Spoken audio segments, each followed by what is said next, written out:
Be Frank Network.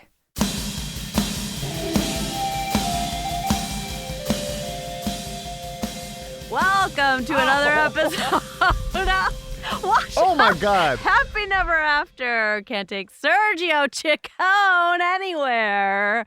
He is back, baby. I'm back in full effect. I don't know why I wore my favorite shirt. I forgot. You guys don't tape this episode. It's all audio. You look too good to have just an audio podcast. Thank you. I just got Botox today. 6 hours ago, and that's why I can't make any expressions. I can't tell. It takes 4 to 10 days for it to set, but it feels like heroin when it goes in. When they do it, I'm like, yes. Why? Why are you? So we're trying to get rid of wrinkles on your forehead? I want to look young forever. She was telling me, and I was like, okay, let's talk about this laser skin tightening situation. And she goes, there's a new procedure. She's selling you on that shit. I was like, I'm in. It's called Profound, and it's radioactive signal, I guess. And it's a one-time, because laser you have to do a bunch of times. Got it. And this one is a one-time shot deal, but it's $6,000. Damn. But that's your face. That's the first thing. $6,000, but then you don't have to deal with it again. Right. But it's still a relatively new procedure. So you're kind of like a guinea pig. I'm into it. Maybe you could tell her that. I'd be like, listen, you don't have any, testimonials? Knock off $3,000 and I'll be a guinea pig. I'll do it. Yeah. Yeah. Listen, whatever you gotta do, boo, to make you feel good. I don't think you need it. Thank you. I think you need to let those love creases, those smiling creases be. Well, I don't get that much. Like, she would only give me 14 units, which normally people get you can get up to 60 just in this area. And I got 14 spread all over my forehead. Okay. So my wife gets it, and that's what I get her for her birthday or Christmas every year. So easy. Because I'm like, what the hell? I'm like at flower shops, looking at jewelry, and then I text her, I'm like, babe, I don't know what to get you. What do you want? She said, just give me money for my Botox. And it's just super easy. Nice. Yeah. And it lasts for 6 months. What if your girl wanted to get lip injections? If that's what she really wanted, I would do it. But Liz is very good with being very subtle. Like when she gets her Botox, it never looks like she got tased. It looks fine. But I know it makes her happy. It's very subtle, whatever. Yeah. She's a beautiful woman. You're a beautiful woman. I don't think you guys need it. But I get it. I get it, these little fine-tuning things that make you feel a little better. And I'm all for that, I just don't like anything that's too radical. When it's too radical, I'm not into, butt implants because that's a radical thing. Someone who looks like they've been walking uphill their whole life, and then the next day they come back from their vacation and they got two rounded off cinder blocks in their ass. And it's not a guarantee that they're going to look good. No. And most of the time they do not. Yeah. I've seen a lot in real life. Yeah. So what they do a lot of the time is they remove fat from one area of your body. Yeah. Then they put it in your ass. And it's got to be gradual. Like the sexy thing about from my ex-boyfriend did it. He got butt implants? Wait, I gotta tell you the story. Wait, I gotta tell you the Dominican. story because you think I'm a nice person, and now I can be. Let me grab my coffee. This is exciting. So my best friend's mom owns almost all of the plastic surgery hospitals in Mexico City. Oh wow! No, Acapulco, and one in Mexico City. Anyway, shit goes down there. It's crazy. One of the doctors was telling me about something that happened 2 weeks ago with this gang. They brought in a dead body and they needed to get things out of the dead body that would implicate them in the murder. And he had to do an autopsy, get everything out and sew him back up with guns at his head. Oh my God. I know. Isn't that crazy? And the doctor was like a baby. He was 23 and I was like, what's the doctor's situation? How do you become a doctor in Mexico? Anyway. Oh my God. So, super ripped also. Anyway, so my boyfriend's I've never been able to get my ex-boyfriend, never been able to get this fat off my gut. And he also didn't have an ass. And he had like he had So he what are got these his love called? handles. Love handles, yeah. The love handles that nobody love. Remember that commercial? Get rid of those love handles nobody love. And No. it was like a twisty Oh my device. God, yes. Like the 80s infomercial. Get rid of those love that handles was before nobody the love. Thigh Master. Yeah, something Yes. like that. So he removed the love handles and put them on his ass? His boobs, his gut, and his love handles, and they injected it in his ass. While you were with him, he went through this procedure? Yeah, and my friend's mom did it almost for free. And you gave him the green light to do that? Because I'm like you, I'm like, if this will make you happy. Yeah, but that's radical. We talked about radicalization. It is radical. That's like joining the Taliban. That's what I equate that with. Taliban. You make it sound like a cinnamon roll. Taliban is fun, not Taliban. Taliban. You're like, I just joined the Taliban. I just did a Taliban class. You know what I'm saying? Like, that's too much, Mara. Dude, I know. And I didn't really Come on. fully encapsulate. How can you fuck a dude who just I injecting never shit in wanted his to ass? again. Like, imagine like you guys are intimate and there's a mirror and then you see his newly fat butt just pulsating in you. And it was a little crispy on the Dimply? side. What do you mean crispy? It looked like a crispy chicken, like a chicken tender. How so? It was wrinkly? Yeah, it was real wrinkly on the one. It was just So it was baggy? He had a baggy ass? no, because he wore a shaper. Oh my God. So wait. So Wait, I I'm set just up curious, this. Yes. and this means nothing, but I'm just curious. It really does mean nothing. I'm not a Okay. racist, but was he a Dominican man? No, What was he? Greek. Really? Yeah. Because I feel like a lot of my Dominican friends do that shit. Really? Yeah. Yeah. I actually have a. And I don't have anybody who's done that shit. Or So I'm lying friends, by saying really. friends. I'm just saying a lot of my Dominican. People. Yeah, I feel like a lot of women go to Dominican Republic to get that done. I feel like Dominican men would go to Dominican Republic to get work like that. But he's saying this is in Mexico, and he was a Greek man. Yes, that I dated for a long time, and we as soon as we got there, my friend's mom picks us up, bulletproof car. We have a chauffeur. It's so sick. Like we go to their estate. It was so cool. And then he I tries thought you were to. gonna say you were scared for your life. And No, you're I "This was is like, so let's cool." do this. I And just put you like out of the sunroof with your black hair just blowing in the wind.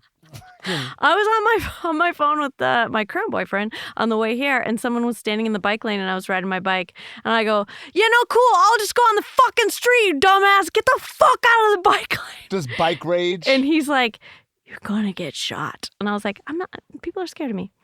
Because people are annoying with that shit. The bike lanes are the worst, but bikers are annoying as well. Okay, but people think that bikers are annoying because we have to do a lot of moving around. Dumb So people. you're just gonna throw yourself with bikers, with the messengers, with all those. No, bike messengers and city bikers don't know what they're doing. Exactly. That's like a Yeah. good portion of the bikers I'm talking about. Yeah. You can't That's throw true. yourself in that crew. You see, 'Cause they're dirtbags. they are dirtbags. They are.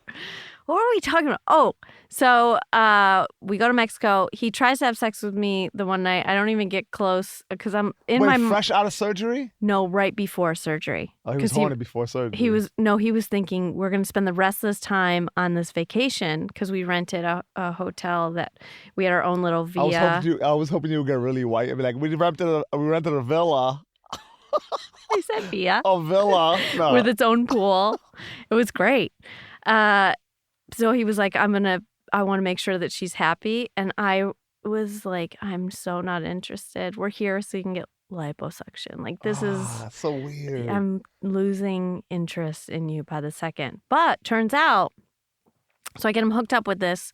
It's like $12,000 worth of surgery for like pennies. And he just had to pay for like the anesthesiologist and like just little like things that she couldn't control. And he was cheating on me the whole time. So we get back. He wanted pictures for himself. We get back. I figure it out. And I sent them to everyone. Oh, fuck. You mean? You got a mean streak. You want to cheat on me? Ooh. Woo! Think mean- again, sucker. Mara mean streaks. And I told the doctor send him a bill. I was like, charge him. She goes, okay. So now his credit is all fucked up with his bubble butt. She never expected to get paid. She was like, she just wanted to scare him. A little bit. Oh man, what? That's a hilarious dirtbag story. Thank you. Jesus, man. I also ruined his apartment. But that's So you'll get spiteful during a breakup.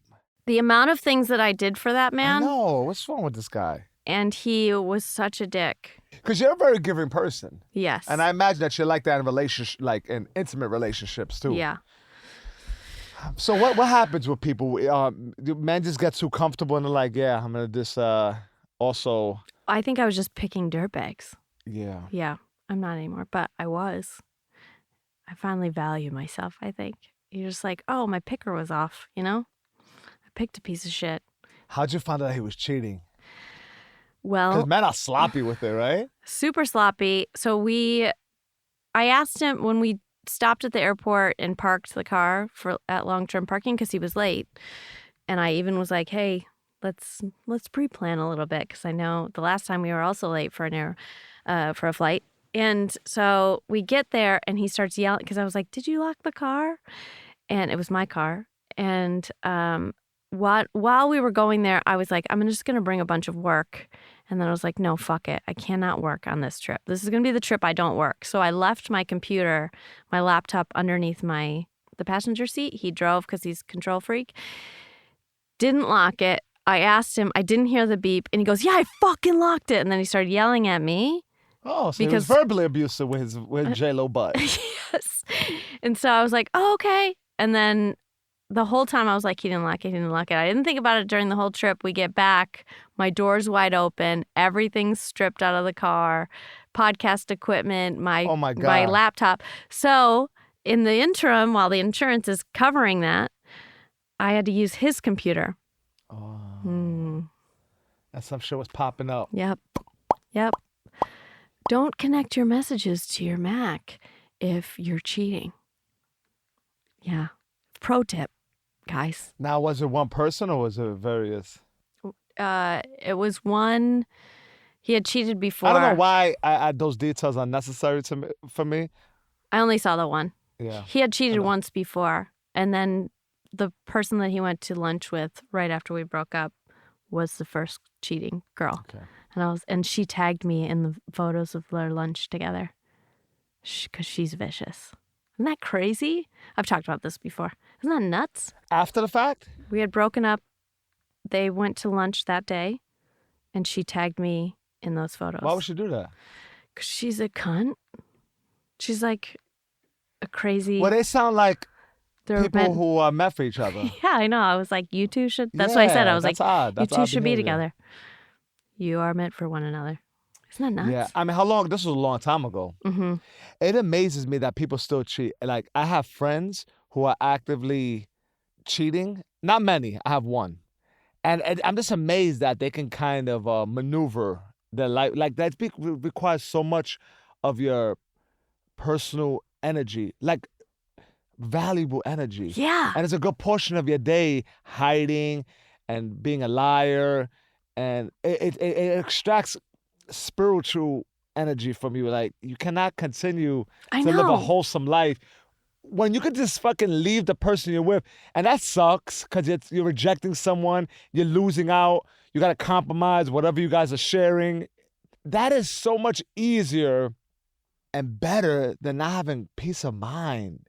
How can you, like, who wants to live like that? I guess what I'm trying to say is your peace of mind is so valuable. People are going to be okay. You're not that, no one's that great. When people put themselves like, oh, I'm so great if I leave this person, you know, because are they worried about hurting the other person? Or is it this, they want their cake and eat it too? Or is it a little bit of both?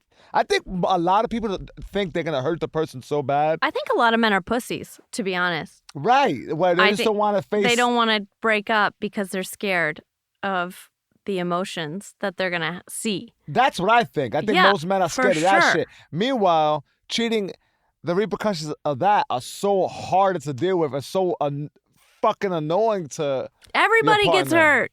Right. It's like a bad movie where you're watching and you're like, don't do it, she knows. And then everyone always finds out.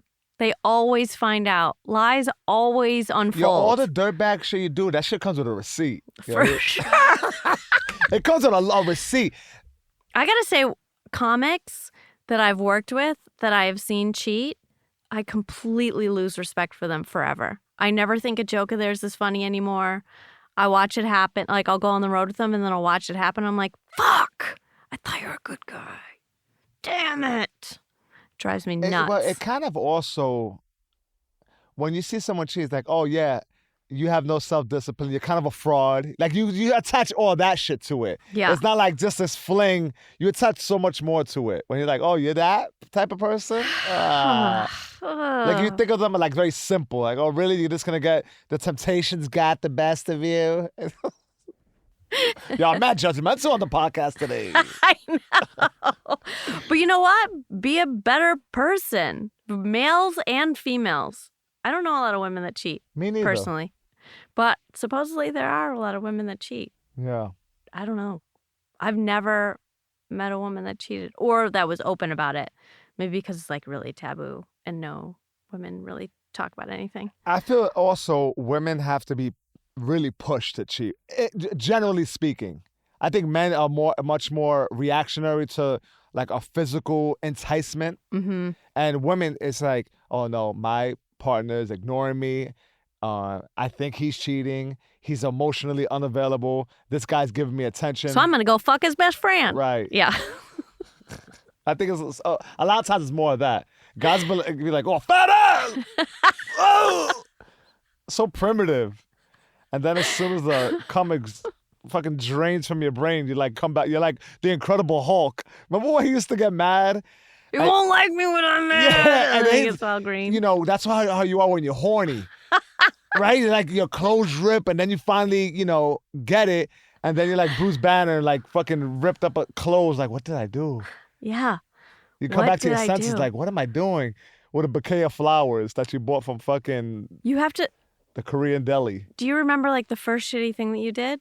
Absolutely. Right? And that's what I did. I remember being with a girl for like a year or so, and I cheated on her, and then I mailed her a cactus. Like, yo, she was at work, and I mailed her a cactus with a little flower. I figured a cactus lasts longer. So, this will hold her down for another 2 years. So you wanted to stay with her? So you thought cactus was the way? I thought it was a pretty cactus. So she was at work, and she received the cacti. The cacti. And she says to me, she's like, did you cheat? I'm like, why would you say that? She's like, because you're just like sending me shit randomly. Like, you're not like that. And I'm like, I love you. Oh, no, you see, avoided the question. I said, no, I didn't cheat. Oh, you said no. I don't remember. So you lied on top of it. But she was very mad suspicious. And it wasn't a cacti. It was, I'm talking about like the first shitty thing that you did. Like, have you ever, like, you're walking around a store and you accidentally walk out with your items, but then you think about it for days and days. Or you... Like steal? You intentionally do something bad. When I steal, like you do a current day? You need money, buddy? When I steal? I don't know why I gave you the Scooby-Doo voice. When I steal? Ruh-roh. I haven't intentionally did something wrong. But did you do anything wrong that you still think about to this day where it was like not intentional, but it still happened? Absolutely. Okay. So imagine you cheat. Then you got to think about that forever. I know. Just sits but there I don't eating have. away I honestly, I don't have any regrets like that anymore. I used to harbor those things, but I don't. Not anymore. I think I've gotten through them, and I accepted the fact that I did some dirtbag shit, and yeah, I moved on. I don't have anything like that. Do you have anything like that that's gnawing at you? I mean, you got to let that shit go, whatever it is. Oh, I know, but I'd still wake up and think about the dumbest shit. Like the first job that I had was with. I hope I'm out of my. What is the time that that's a crime? Yeah. Statute. Yeah. So, statute limitation. Is that what it's called? Yeah. That doesn't sound right, but I think that's what it is. Something along those lines. And I took we got cars to drive as part of our job, right? And I had a nice car, but I took one of their cars, but I'd been working really long hours and I fell asleep and I went over on the side of the road and I hit a mailbox and then I just put it back in the parking lot, in the for sale lot, and then took my car home. And I was wide awake at that point. And the next day, the police came for the insurance and they were like, somebody ran through hitting the cars. And rather than owning it, you were just like, oh my God, I don't know how that happened. Oh, that's crazy. This neighborhood's getting really rough. Just going along with it. But I did that 20 years ago. And I did that 20 times. No, 20 years ago. And I still think about it. Well, your life is not that exciting if you're still thinking about that shit. All right, get over it. That's nothing. That's kid shit. Are you kidding me? That is not kid shit. That's grand larceny. No, man.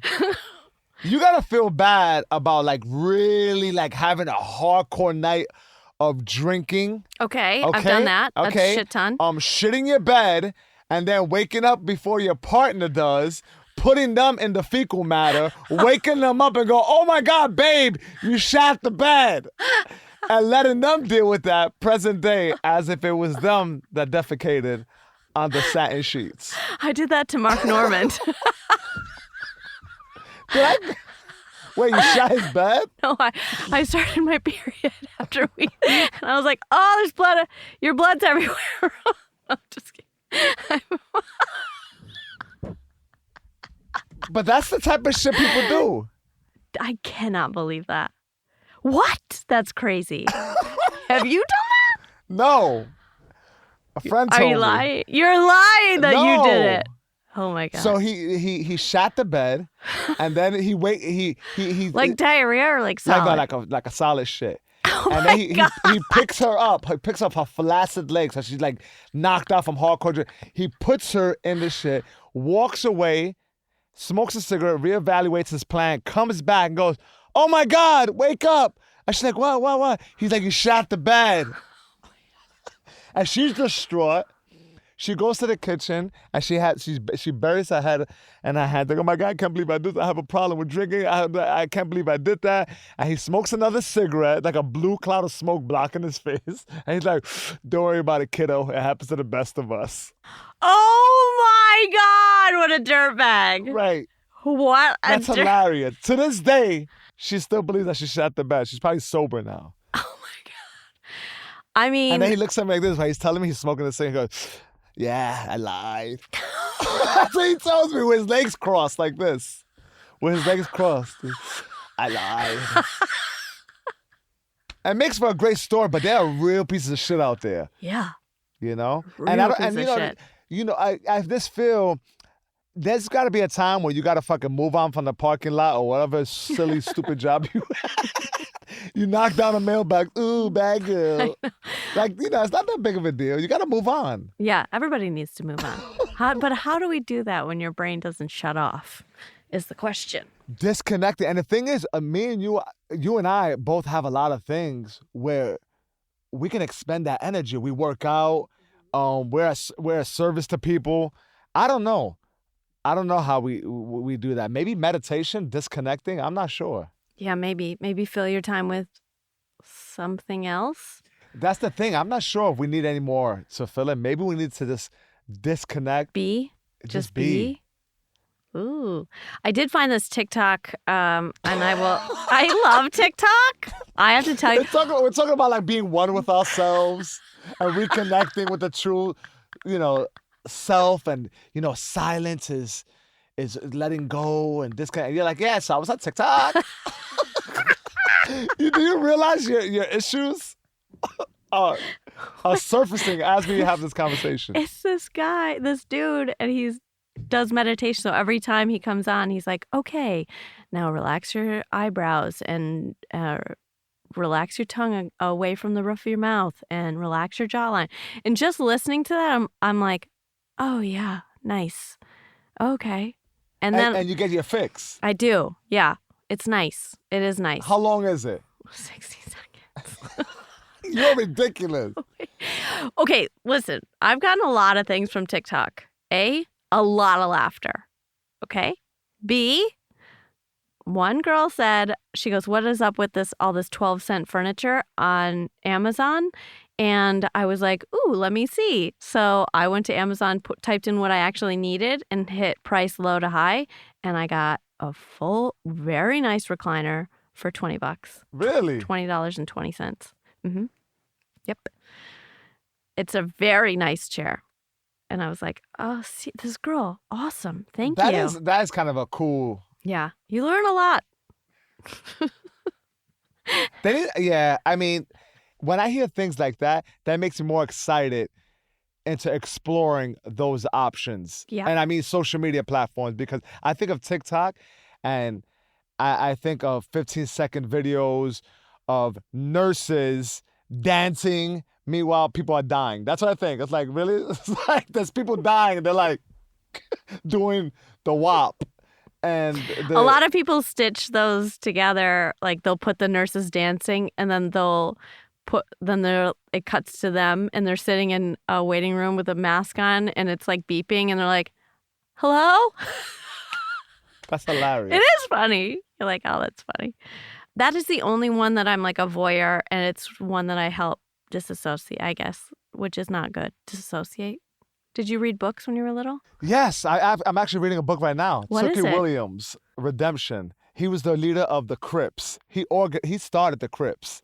Oh, shit. In the 1960s, 70s, and he started it to combat other gangs, but then it got out of control, and they became the biggest gang. And he was then convicted of murder in the late 70s, early 80s. He never admitted to it, so he claimed he was innocent. He's on death row, and during his time on death row, he wrote like 6 children's books. Oh my God. Yeah. Hyper focused on keeping kids out of gangs. He was nominated for a Nobel Peace Prize. Oh my God. Yeah. So the story is wild. I like how you pronounce things.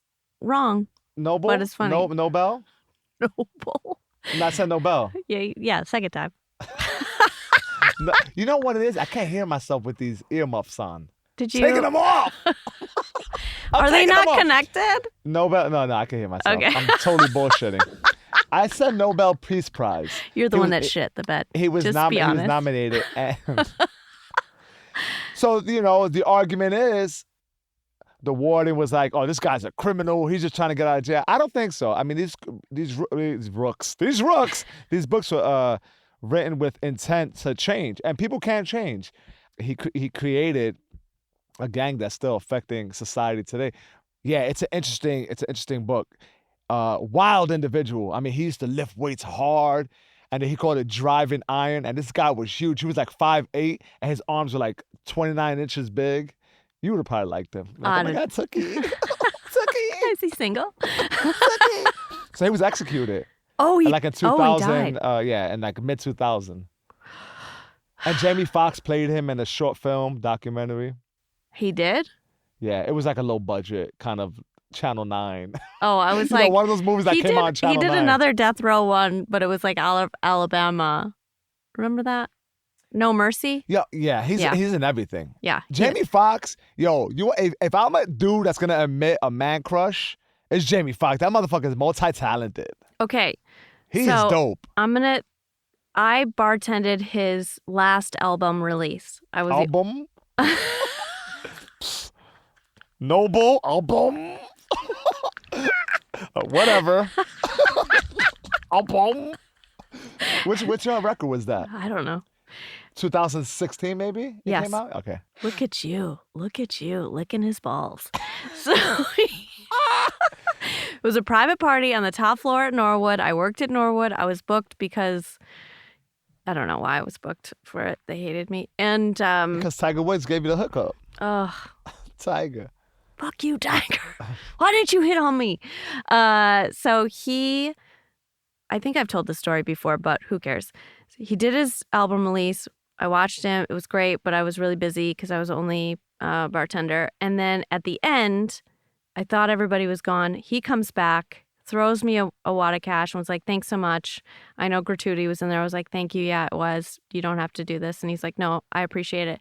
And then he said, the manager downstairs told me that you're also a comic. And then he sat there and told me comic stories for an hour and a half. An hour and a half while I cleaned the entire bar. Wow. Yeah. And he's like, so just keep working on it. You're going to get there. I was like, you're the nicest person that's ever walked the planet. He seems very down to earth. Yeah. I did try to buy some of his glasses from his new company. They're too big. They're made for man faces. They're unisex. I'm like, no, they're definitely for men. They're like the blue blockers. This fucking big square. He's a little guy. I'll give them to you. They're nice. I have a very oval shaped head. You do. Yeah. We have a very similar head. Me and you could be brother and sister. If I had hair, we'd look like twins. Yeah. I'd be like, that's the Danny DeVito of the twin. Yeah, if we were like together, if we were a couple, we would be a dirtbag couple. Yeah, they'd be like why are the siblings? brother and sister that close to each other? You ever dated someone who looked like you? No, who looks like me other than you? No. I did. I dated someone who looked like me, and it was odd. Was it your sister? No. Although I tried to make up with my sister one time when I drank Cisco. We all do silly things when we drink. How old were you? 20. Cisco is a hell of a drink. Remember Cisco? No. Oh, it's like $1. Oh, that's probably. I was like, come here. Oh, that's my sister. Come here. So why, that's the thing. We live in a fucked up world. Alcohol should be illegal and weed should have been legal because you would never try to make out with your sister smoking weed. No. The alcohol, you'll ask her to go have some snacks with you. You know? So I hate weed. Yeah, I mean, me too. I hate weed. I hate the way people behave more so on alcohol than weed. Like, grow the fuck up. Yes. Like, you walk into a place, they're like, Mara! Yeah. Mara! That's why whenever I bartended here in the city or in Vegas, we always microdosed ecstasy. I like drugs like that. Yeah, me too. Yeah, that's more my speed. Like coke and ecstasy. Like, if that shit was legal and I could get like clean drugs that didn't, bring me down, I would definitely be down. Remember the early 2000s ecstasy? I know, double stack. Oh, that little, what was that? The little double stack. Was that what it was? With the little Rolling Stone bear on that? Oh man, there was all different types of prints. But I remember the first time I took it, double stack. I walked into a deli, all the lights blurred together, and every word that came out my mouth was like butter. I could have passed any job interview. I was feeling myself. Meanwhile, everyone that is sober is like, what's wrong with this guy? I used to do it to lay out on the beach. I used to just rolling. Just roll, listen to music. You enjoy the day. Remember the first time you did it? It lasted like 6-7 hours. Yeah. Then it lasted like a half hour. Because I did it like a dozen times. And then it was never like the first. I did it way more than that. But but then I would drink at night and I would still have that ecstasy in my system. And then I would do some really fucked up shit. So the concoction of both didn't mix well? No, you should not. I mean, you could have like one cocktail and maybe like a beer. But you definitely should just stick to like orange juice. Yeah, so when you do orange juice, the acid in the orange juice really breaks it up and promotes the high, right? And then you throw a little eucalyptus underneath your nose. Really fire you up. Yep. So alcohol I noticed every time I did X, I would become dehydrated. I would drink a lot of water. Yeah, for sure. So if you're drinking alcohol, it's not good because you're becoming more dehydrated. So it would like fuck up with the high. Definitely did. I remember sitting in the hot tub for like forever once on it in Texas somewhere. And everyone's like, how long have you been in the hot tub? I'm like, I don't know. And they're like, you're going to die. If I'm going to die, I'd rather die. Just let me die. Just leave me here. Yeah. God, I haven't done drugs in so long. You're feeling that idea. Yeah, the idea of doing drugs again. It's nice. It's very enticing to you. I can see it in your eyes. It is, but I hate the next day. Yeah. And there's like the receipt, week after. I know. That's the receipt. Every time. There's no way around it. And that's why I've adopted a healthier lifestyle because I got tired of feeling that way. Seriously. We could joke about it and everything, but I may not want to run early in the morning, But you know what that does? That clears my head. That gives me the confidence and openness for the day I have set in front of me. And it just lasts longer. And it promotes every other area of my life. The way I eat, the way I treat others, how I feel about myself. And essentially, that's why we do drugs, right? Yes, but do you feel like that type of lifestyle holds you back in comedy? At first, I thought it may. Mm-hmm. And then I said, you know what? My peace of mind and my mental and physical health is far more important than that. I made that decision, and I am damn confident about that, about feeling that way. Like, I'm happy about that. But absolutely, that has crossed my mind. When I first stopped drinking, I almost felt like I didn't want to do comedy anymore. It felt as if I felt rigid and tight. And then I thought, how am I going to go on stage and interact with people? And then I was able to do it. Mm-hmm. I'm able to fill in my time with other things I enjoy. And however the success of comedy comes about, if it's slower, whatever, that's going to have to have its own road, but it's going to be done sober because it's not worth it for me. When I was drinking, it's not like I was a better comic. I was just out there more, and there were times where I would have phenomenal sets under the influence, but not being able to mingle in that sense, I don't give a fuck because what I have now is far more greater. Yeah, and you can remember, like if you're doing 3 sets a night, like you do a Friday night and you've got 3 big shows, by the last show, you're not going, did I do that joke already? Exactly. Because you're sober. Yeah. Because you're like, oh yeah. Because you're being professional. Absolutely. Yes. That is. Yeah, and there's nothing worse. Like, after a while, like when you have a little bit of salt and pepper in your beard, it's fucking pathetic. Just like in the bathroom with a fucking key in your nose, sniffing coke. Once you got salt and pepper in your beard, grow the fuck up. Seriously. So I used to travel with this guy who is so funny, and he's in his mid-60s, and he still drank, and it was fun. But what I would do, I'll have like 1 drink, and then that'll be it because I don't want to make bad decisions, and I also don't want to feel shitty the next day. I like to work out early in the morning, even while I'm on the road. And me too. Yeah, it's great.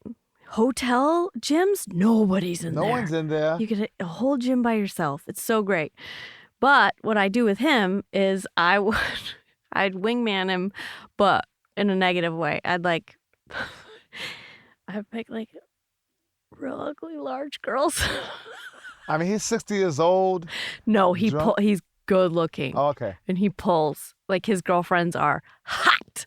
And then the next day he's always like, I think that was the biggest one yet. I think that I'm like, oh, did you end up going home with her? That's so crazy. So you would just set him up? Oh my gosh, she's so sweet.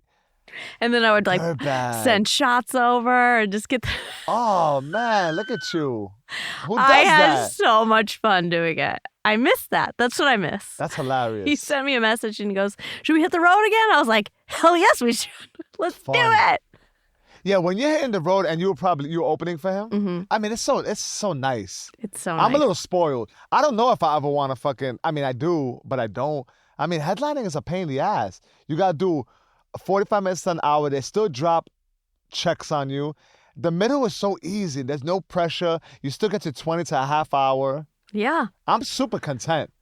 22 minutes, they throw up that light. You're like, peace. You're like, yeah, thanks for that fat paycheck and this nice weekend trip. Yeah. I mean, you know, like my ambition as far as like I'm fucking cool with that. What I want to, headline all weekend at Magoobies. I don't know. I don't know if I really want that. I'd rather build somewhere else.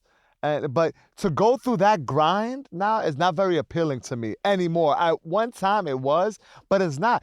The fun part about it is I get to open up for one of my best friends. And you just fuck around the whole weekend during the day. But if I had to headline and I don't know the opener, the host, and I'm fucking holed up in a shitty hotel, that gets old real quick. Weekend really after quickly. weekend, that gets old real quick. And I see my friends get tired of it. I see, like, it doesn't have the same allure and appeal. When you're young and you're first on the road, it's like, oh. But right now, you eat shitty food. I talked about on Muscle Spasms how I would manage that. I always landed, grabbed the car, went to Whole Foods, Smart. got weekend It's food all about for the planning. weekend. It is. You just have to take that extra 20 minutes and just take care of yourself. Otherwise, you gain 10 pounds in the first month, and then you gain 5 pounds every month after that. And you just feel like shit. And listen, and what you put in your body is coming out on stage. When I eat like shitty food and I have a show, I'm not the same performer. Like, it's clouded. Yeah. Your I'm gut not as hurts. fluid. You're like, am I going to shit myself? Oh, I've done the other day I did that. You shit yourself as on stage. No, this is how I know comedy and audiences are back, because since the pandemic, the shows have been real smooth and the crowds are like super like giddy and grateful. I do a show in Norwalk, Connecticut. The first show was like 20 people. Great. They were great. They were Stress Factory? No, it was like a hole in the wall. It was like PJ Taverns or some God. shit. Yeah, one of those joints. Shitty little, place in Norwalk. But the venue, and it was fine. Mm-hmm. But it's weird. They had a partition on stage, the height of my chest, plastic. It looked like a pull-up bar for midgets. And I'm like, why is this here? This would be appropriate if I planned on like pissing on the audience, because I could still see over it. So you're still spreading your germs over it. Yeah. I mean, you know the thing is about the pandemic? People are trying. They're not doing anything, a lot of the shit right, but we're trying. Because someone told them, yeah, you got to get a partition on the stage. And someone's like, okay, I'll get PVC and plastic. And that's what they went ahead and did. On the microphone, they had hair nets on it. Hair nets that a black woman will wear when she goes to sleep, when she's trying to create waves. That type of shit. And I was like, any black people in the audience? No, so you guys wouldn't get that joke. It was actually one black woman laughing hysterically because she knew what the fuck I was talking about. How do people not know? I don't know. You know how white people get when you talk about black people? They're like, oh, are you supposed to laugh at this? Luckily, there was one black woman in the audience. She knew exactly what I was talking about. So they had a fucking stocking on the mic, a partition that was 3 feet high, and an audience of like 15 to 20 that were great. The second audience, packed house meaning 50 to 60, and they sucked. Why? I ate all the shrimp and chicken wings right before I went up on stage. My belly was protruding, and I was just like, I looked like a fucking baked potato on stage. And I couldn't catch a rhythm, and they were not very forgiving. It was very scattered laughter. Audiences get like a personality. They'll like, when you do a weekend and Thursday nights, always that one show, if you add a Thursday night show, they're fun because they're like, we're going to rage and we're going to feel like shit tomorrow at work. Those people are fun. And also, the Thursday, they're really comedy fans. They're like, they can't wait. They're like, oh, I love this act. I love comedy. I'm going on Thursday. It's almost like when we used to go out and have a good time. We went out on Mondays. We didn't go out on Saturdays and Sundays like the bridge and tunnel motherfuckers. We went out in the middle of the week because, we know what the fuck we're doing. We know what we're doing. And then Friday after work one, always weird because everybody was like rushing to the show. Absolutely. And they're stressed out and they needed 3 drinks just to get to like 0. And then Friday night was fun. Saturday early shows always like, And then Saturday nights, always super drunk. Right. Yeah. Everyone's wasted for Saturday night show. Yeah. And you're like, oh, this is fun. That set really put me into a very honest place. Like, oh yeah, they're not gonna always be like, oh my God, the pandemic is over. They weren't rude either. They just kind of sucked. I was like, oh, these people are back to normal. Like, all this should be good, but no. Did you make any COVID jokes? Yeah, and it seems like outdated already. I got like hack. Yeah, I got like 10 minutes on the COVID. It's still fun to talk about. 10 of your 20 is on COVID? No, I was doing more time. I did like 30. Oh. But when I say COVID, the partition, the shit that was right there. Yeah. But it's moving. Let's move the fuck on. I went to Chicago to train some of my clients. And we went to dinner one night and they had a partition in between each table, but it was like floating from the ceiling. And it was literally like 2 feet by 5. And it was just like I was like, what about if I am short and I'm underneath it? I'm still, it doesn't even make sense. They do that shit to appease, that's what they do. They're like, fuck it. This is what they asked for. This is what we're doing. There was this is a dirtbag venue in Brooklyn. They said you're unable to open your venue unless you have food. The guy put rubber frankfurters on the table. No. Yes. That's a G. He said they want fucking Frank. They wanted me to serve food. Oh, man. There's Franks all over the table. I'd fuck that guy. Yeah. I would. And he was like that. We're open for business. Yo, you have faith. You look real. You're like, oh. People were grabbing and going, oh. Oh my God. Do you know those butter And he was dishes? like, fuck out of here. I was like, yo. I love Guidos. Well, you gotta love anyone who's just like, yo, fuck you. Like, I'm gonna do this shit on my terms. Enough of the bullshit. Like, when you got a little bit of that already, you know. But then they also just say it and then they're over it. Then they move on. I think, do you have a lot of friends that hold on to grudges? My sister's yeah, she got sick of COVID, and I didn't call her within the week because my mother told me she was fine. And my sister didn't talk to me for like 3 weeks. Like, she was annoyed. She holds on. I'm like, yo, let that shit go. I'm here, baby girl. I'm here. Let's make out. We should Let's make make out. Come on, baby. Maybe she's mad about some other shit. I've never made out with my sister. No, I didn't make out with her. I said I was drunk and I tried. There are sisters that have made out. That's disgusting. That is disgusting. There's siblings that you're like, oh, that's too close. There was on TikTok, there was this girl that was like, guess, are these siblings or in a relationship? And every time you're like, please say relationship. They're That's like, what my siblings. daughter's watching. My daughter's always on TikTok. I'm not monitoring this shit. You need to monitor. I need to monitor it. Actually, Can they get DMs on there? Yeah. No, private messages? 100%. Fuck. But they have to like follow each other. Okay. There's a lot of rules on TikTok where it has to be above board. So there's like no nudity, it's so good. I really like it.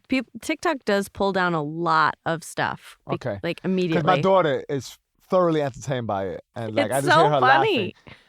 I just hear her laughing. She has like a little like cave area in the apartment. I just hear her go, I'm like, what the fuck? I do the same thing. And then I send them Cackling. I watched this one where this chick was, she was like, I couldn't sleep. I woke up. So I started watching my TikToks. And then I was laughing so hard, but trying to be quiet. And then I kept sending them to my boyfriend. And then she goes, and then I looked over at his phone and she was like, who the fuck is messaging him at 3 o'clock in the morning? And it was her. That's silly. I know. That's silly. It's just silly. It's just clean fun. I don't know if it's clean. There's a lot of dirtbag shit on there too. Like what? I don't know. Do you feel like those short increments of entertainment, they do something to you? Like, I feel like that it kind of doesn't give you a rhythm for the day. Like, when you're being inserted 15 seconds of fun here and there, it's hard to focus on things for a long period of time. Or no, are you not dealing with that? I think it reduces my creativity, like my personal creativity. I've gotten really off social media. Like, I don't know if you've noticed, but I'm only posting once a week. I have noticed, but I'm doing the same. Oh, yeah. It's just better for your mental health. And, that's what we're talking, so when you ask questions, which are great questions that I ask myself, if you're not drinking, do you feel like you're gonna, you're being slowed down in comedy? If you're not on social media all day, every day, are you not putting out the amount of content that's gonna help you become more popular for your comedy fans or whatever? It's like, fuck all that. My peace of mind is the most important thing. And, all the other shit, it's kind of bullshit. It really is. And there's a lot of things I hold in high regards. And I'm not going to bore you with like the list of things, but there's a lot of things I'm into that don't require me scrolling or this. It feels a little cheap. And I'm not saying there's not a time and a place for it, but it has to be, especially for my personality, it has to be done with balance. Because if not, I feel off tilt. Mm-hmm. And forget how I feel. It's just my relationship with others is compromised.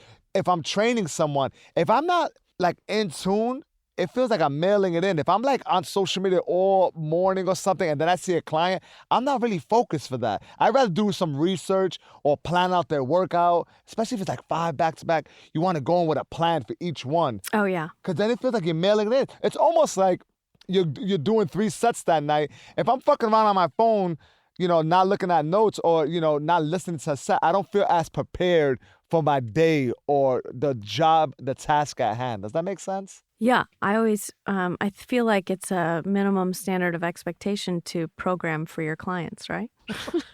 Yo, she hit me with the sarcasm. Yo, she squinted her eyes too. And like that, well, that's very concerning. That's that's like a big deal to you. Preparation. Sometimes I bring out one of those what do you call those? Like a whiteboard? A whiteboard, and it's upside down. There's nothing on it.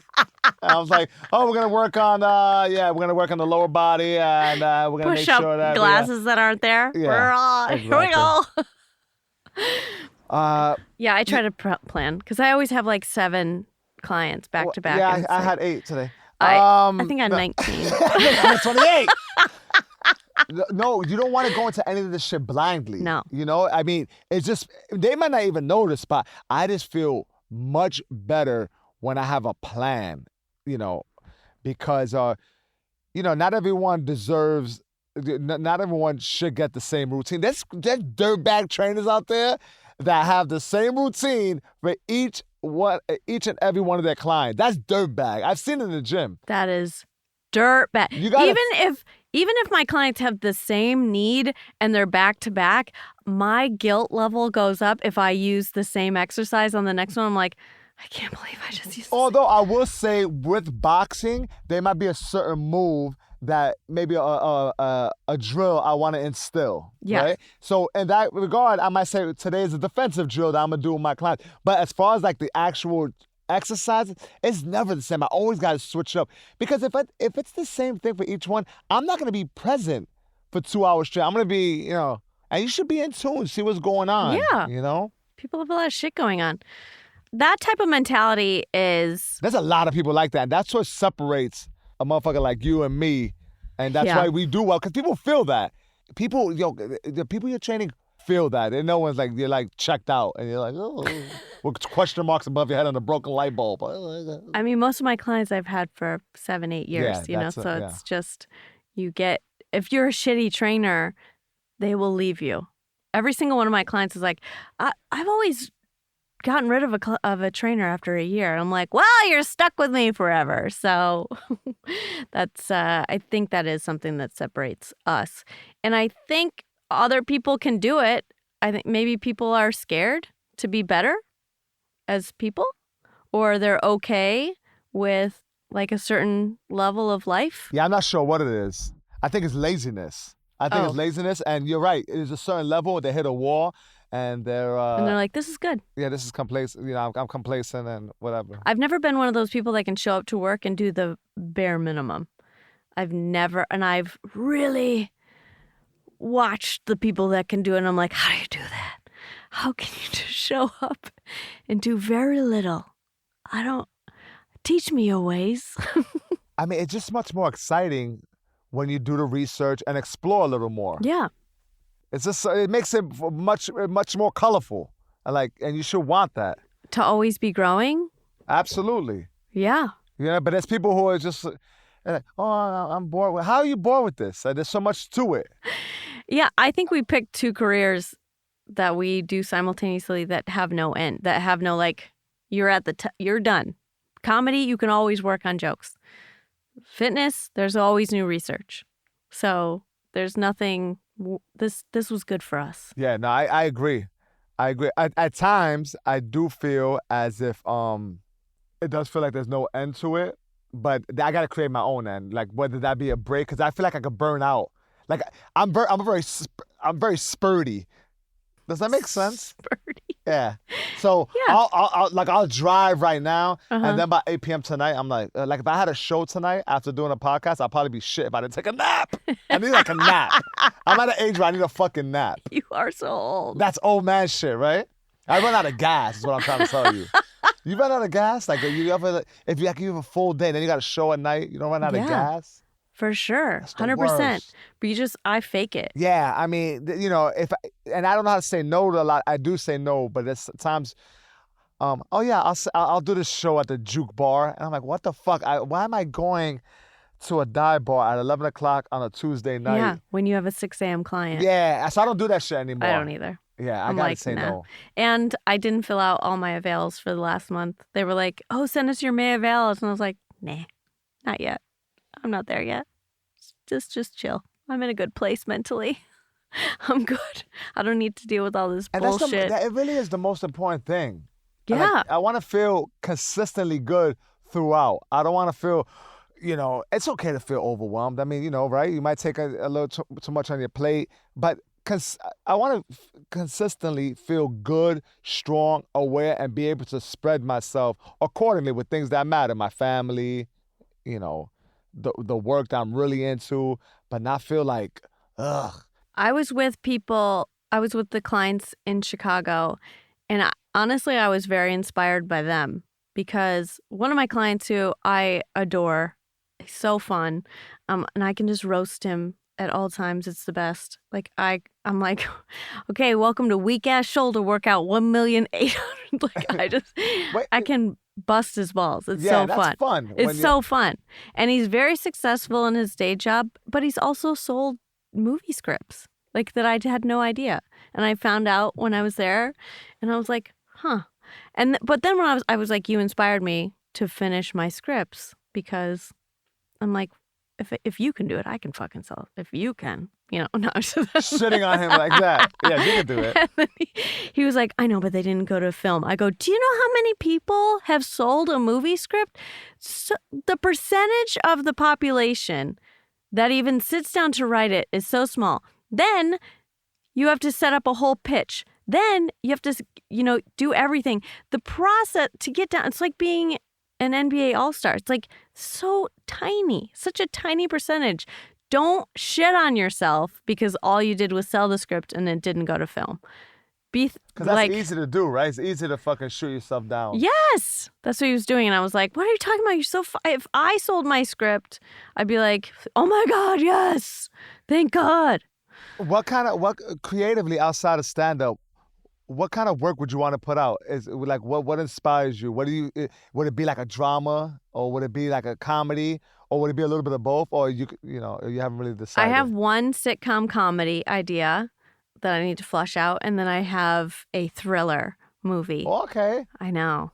That's fun. Like a redemption movie. Oh. I know. It's because my life's been. It's the things like when you. I can see it right now. You fucking up all your ex-boyfriends or some shit. No, it's different. But when you you get in a fight one night and then the next day or all night you think what I should have said was, and it's the worst. This is all though. Things like that would gnaw at me. Like when you kind of take shit from somebody, mm-hmm. and then the following day is like you're saying it out loud. You're not even saying it out loud. You're mouthing it in the mirror, looking at yourself like. Okay, there's the other side though. I always say what I want to say, and I feel because I know what can mentally kill people, and I will dig. It's like I know it because I've been around people so long that I'm like, I know this will just crush them. And so you have a mean streak. We spoke about that earlier in this episode. Yeah. Okay. Well, if you push me, I'm not gonna just be a pushover. You do it as a defense mechanism. You do 100%. It to get a reaction.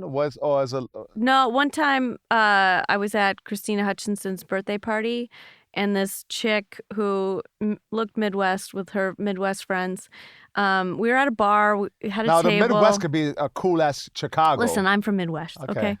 Because you're sounding very condescending. Yeah, Midwest will have Midwest friends. Okay, sorry. They look like they got everything at Ann Taylor Loft, okay? That's what they look like. They were like, oh my God, I got this on sale. Isn't it so cute? You're like, no, bitch. This is not cute. You are not trendy. This is New York, the fashion capital. Bring up your game. Mm-hmm. Tear that shit in half. Then you can wear it. That's cool.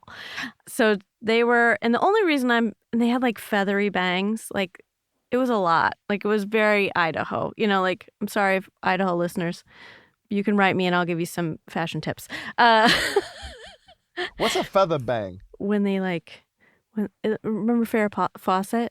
Yeah, I like that shit. But it looked like they're ticklish. It looks like you walk around laughing. Like, I never understood when women wore peacock feather earrings. I'm like, that's just not tickling you?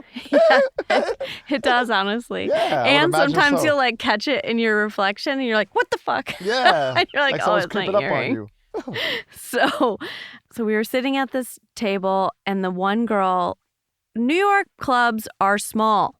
The real estate here is small, so you have to be in a small space. with other people. And she wanted separation she was in our table space. She was in your jurisdiction. Yes. She was over the And little you had to lay down the law. No, here's what she did. This is why it brought it out, because she started elbowing Christina to move over. She would like elbow her and she's like, this bitch is elbowing me. And then I watched it and she was doing it. She was like doing it like this. So it wasn't even in front of Christina. No, it was the table next to it. Got it. At a bar, 10:30 Friday night, where, you know, at bars that have food during the day, have you ever ordered food when it's like bar time, when it's like night? No, nobody does that. They did? They did, which was I used later. So I saw the girl take her fist in her lap and elbow Christina like she was doing it intentionally to get Christina to move over. Dirtbag. She for a fight. Yeah. So then she goes, this bitch is elbowing me. And I go, get up. I'll sit there. Woo. And I was like, just do it one time to me, bitch. Just do it one time. And she did it once. And I looked over and I was like, you elbowed me. And she goes, oh, well. And then she turned and then she did it again. And I go, get your fat fucking ass out of my space. And then I just went into it. And I was like, who the fuck orders dinner and hors d'oeuvres at a bar, you fat fucking cows? Get the fuck back. And I just went like, wow. Yeah, it was really mean. And I think about it all the time. And that's why I'm like, that's you can't. That's something to think about. Yeah. Okay, not fucking knocking over the mailbox. They cried a lot and they laughed. Cried a lot? But she was elbowing. Wait a minute. They cried a lot. Like, who says that? I went in hard. Yo, but there's something I made it about their parents. I was like, what kind of parents raised you? I was like, this is a shared space. These are small tables. You have your table. Obviously, you can't fit at it because you don't know how to say no to food. But I was like, wow. Yeah, I dug deep. But they left, you know? We won. There's something admirable about witnessing that. Like, that's super entertaining. And it probably somewhat deserved it, what she did, if she was physically... Yeah, she was physically assaulting her. But right? Does it deserve all that energy from you? No, the punishment did not fit the crime on this one. It was, I could have just been like, yo. I definitely overdid it. But what do you think was the reason for that? Were you drinking? No. Yeah, I definitely have popped my shit when, under the influence, popped out of a car because the car had the right of way and a guy like swung at the car and his hand went in the passenger seat window like it almost hit me. I said, stop the car. And I got out the car and I threatened these two guys. But this, it was all like I should have just kept it moving. I got out the car and I'm threatening guys. Yeah, what are you, a 30-year-old white dude? No. You got to let these people know that there's consequences to their actions. Right, there's and a that's little what of I that. did. That's what I did. But I was super like hyper violent approach. Like I didn't hit them, but I was close. I had bald fists like this by my side. I've never hit a person. But if they would have got slick at the mouth, I think I would have swung a boat. Like, it was bad. But you were under the influence? I know any girl that was walking by, I was like, oh my God, that's kind of hot. I felt like I was hot. But I didn't feel good about it. I felt like I lost control. Yeah. Because I was so mad that the audacity, like, these guys probably moved here like fucking 6 hours ago and they're in the middle of the New York streets fucking swatting at car antennas. Thinking it's hilarious. Or like the kids that were throwing bricks off the highway to be funny, but it was killing people. It's like, there are consequences to your behavior. And if you can catch a little slap from, one of your victims. You know what, man? Fuck all that tentative shit. You did the right thing. I did the right thing. Some people need to be their shit needs to be shut down. Yeah. I didn't hit him. But I let him know. You let that bitch know. She's elbowing, eating fucking chicken tenders. That's what I should have just grabbed security and been like, that bitch right there. Yeah, I think you did the right thing. You went in hard, though. I went too hard on the paint. Yeah, you went in hard. You OD'd a little bit. During the pandemic, I had a little meltdown. Where at? Do tell. In Cobble Hill in Brooklyn. Nice part of Brooklyn. Yes. A gentleman, probably a little white dude, maybe like 32, 33. Little square polo shirt, little khaki, tiny dude. I could tell he was tiny. He had a little Acura car. I was on my bicycle. I was in the correct area. I always follow the law because I'm always like, you fucking bikers that don't listen are ruining it for the rest of it. Oh, you 100%. bend them. Okay. Yeah, So I give you 100%. props for that. Like one time. Oh, here we go. One time I did you go. wear a helmet? No. And I've been hit 8 times. 8 times? 8 times. Ooh, I flew one time. I flew 3 times, but like. Well, you're sturdy too. You like to take a little thrashing. You got strong arms, you know, big legs. You can take a little thrashing. I always go on hikes and I always have a huge fall and I stand up. I'm like, I'm good. Oh, you're such a I'm klutz. sturdy. Not sturdy. Like if you and my girl were walking and you fell on the hike while I was eating my protein bar, I'm like, she's sturdy. Well, there's like crumbs on my shirt. Oh, she's sturdy. She got it. Get up. And I won't be calling you Mara. I'll be like, Mara. Show her how you're sturdy. Yeah, she's sturdy. Dust that off. Like, you'll fall on the floor. I'm like, she eats those. Get up. She eats those. Don't help her up. She got that. Mara, not Mara. Mara. Get up. We out. You fucking retard. I gotta see you hike. You're the type of person who hikes and wears those fucking toe shoes. You're so annoying. I know you wear those toe shoes. I'm like, oh, it's good because my plantar fasciitis. I don't wear toe shoes. I hate those toe shoes. I hate them, and they're useless. And so that was one of those things that came out that was hyper promoted. It's full of shit, and it was always the same fucking jerk off at the gym, pulling a fucking tire with his fucking toe shoes. And it's not to get nerdy on you, but you're supposed to be able to move your toes on your own. If you separate them with shoes, that just makes the shoe do the work. So it's weakening your feet. Anyway. It looks like a foot that's stressed out. It looks like a foot that's been thrown off a roof and you're just trying to grab onto something. Like a flying squirrel foot. I would never wear those. Oh my God, my I hated shoes those are, things. excluding these ones today, are very cute. Yeah, those are nice. They're Nice extremely little pink comfortable. Nikes. They look free. They're They very... look like you got them for free. You like got free shoes. Like the Nike emblem doesn't look like a real one. It is a real... But whatever. I'm a Nike member, and I spend a lot there. So Cobble Hill, so I'm in Acura, middle-aged white man, you're on a city bike being revenge. I'm not on a city bike. I have my own bike. Okay. That's how you can distinguish people that can bike. So I ride up. I'm following, like he had gone through the light. He's not looking at me or anyone because he's texting. Oh, of course. Yeah. So then I get through, and you know that one little space where it's like, do not park before this area, like no parking from here to the street. He just pulls over right there. No signal, nothing. Nothing. He's right there. I'm right beside him, and he pulls over. So I throw myself over. And then I knock on his window. He's still texting. Didn't even notice. I knock on his window and I was like, yo, you almost hit me. Can you not text and drive? And he goes, get the fuck away from my window. And so then I licked it and I took my hands and I wiped him all over. And I go, how about you go fuck yourself? Oh. Then he rolls down the window and he's like goes to throw me like PPE, an empty bottle of hand wash at me. And I stood in front of his car and I go, get the fuck out of the car. Get the fuck out of the car. I was like, get the fuck out of the car. God. And then he like backed up into the last street that that was like right before us and then went the other way. And the doorman from across the street, he was little, so I assessed the situation, and I was like, I could take him. But I've never hit anybody. The doorman goes, you were going to fuck him up. And I was like, as soon as he threw that bottle at me, I was like, you're going to almost hit me because you're texting and driving. I'm just telling you, hey, you almost hit me. Be aware, like being nice about it.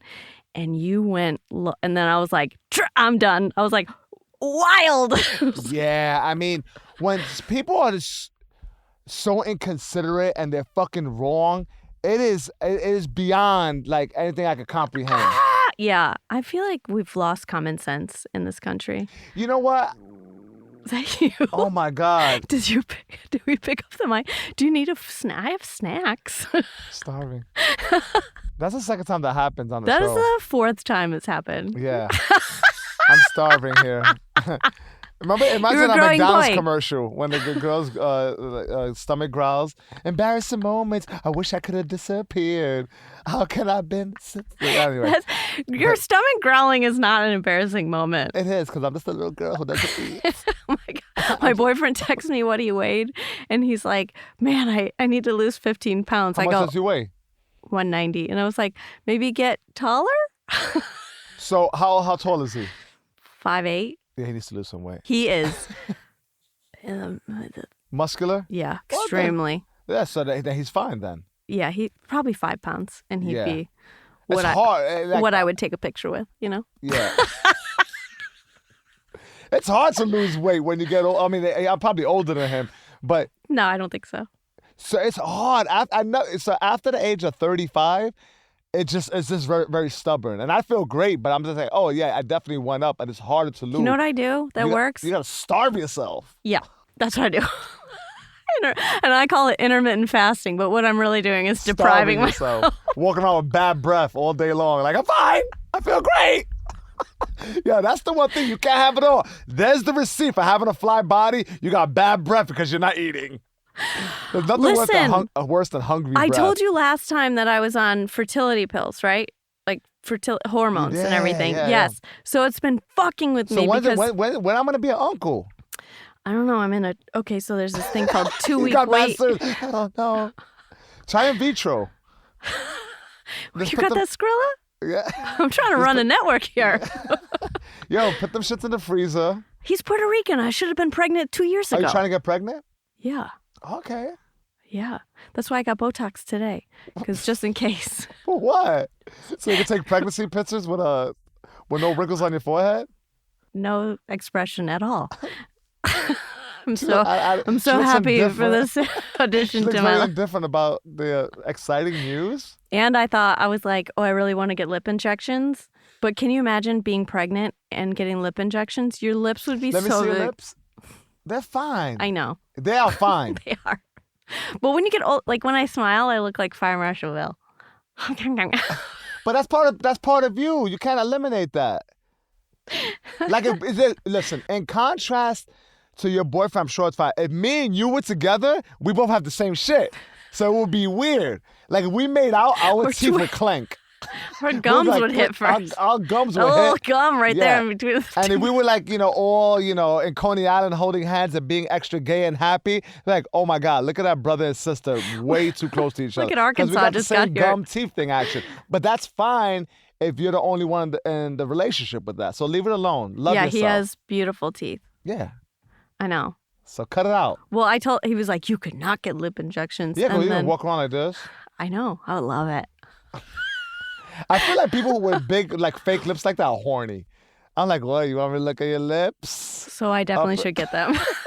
Like, every time I see a woman, like, in the Upper East Side with the extra Botox and the very purty, like, injected lips, I'm like, oh, she's trying to fuck.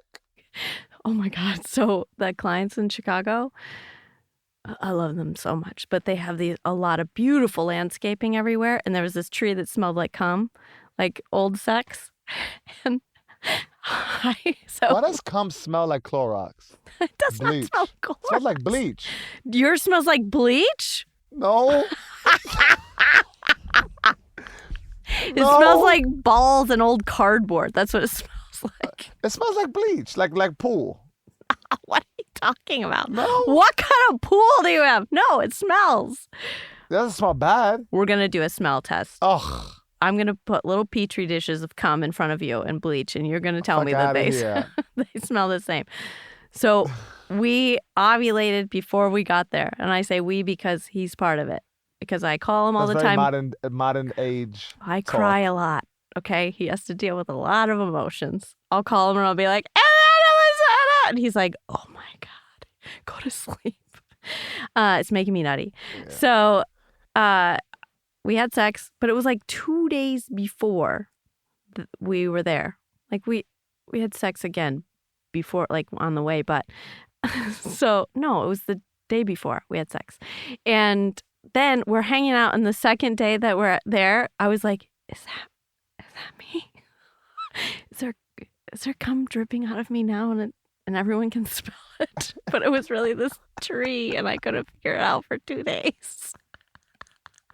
That's so gross and hilarious. I always wondered about that. So when a woman is shot up inside, that has to come back out. It doesn't always stay in there, right? Correct. Oh, wow. Yeah.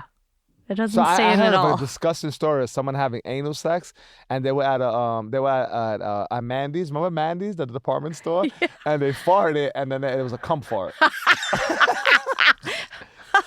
One of my girlfriends had anal sex once in a hotel room, and they put it in, and then she was like, no, I can't do it. And so he pulled it out quickly, too fast, and she shot shit on the wall. Yeah. It's like a levee. It's like a levee in New Orleans. It's overridden and rickety. You got to be careful with those. Listen, go get yourself a fleet.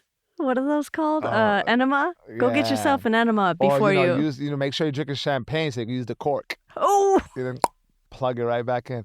Yeah, when you go in the backyard, you never know what you're going to pull out. It's dangerous. I used to work with a plumber. His name was Stan. I think he liked a lot of anal sex. He was like, I was in my girl's backyard yesterday, man. You never know what you're going to pull out, boy. That's what he used to tell me. He said, I was in the backyard. You never know what you're going to pull out, boy. He had a braided beard. You never know what you're going to pull out, boy. And I just pictured rubber bands and condoms. Corn. Oh, so gross.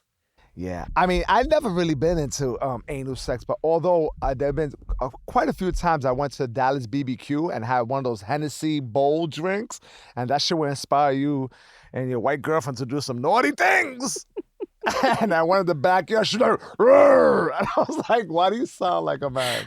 One time, Yamanika and I we went drinking near her apartment, and this old white dude was sitting next to us, and he was trying to get us drunk to have a threesome with us.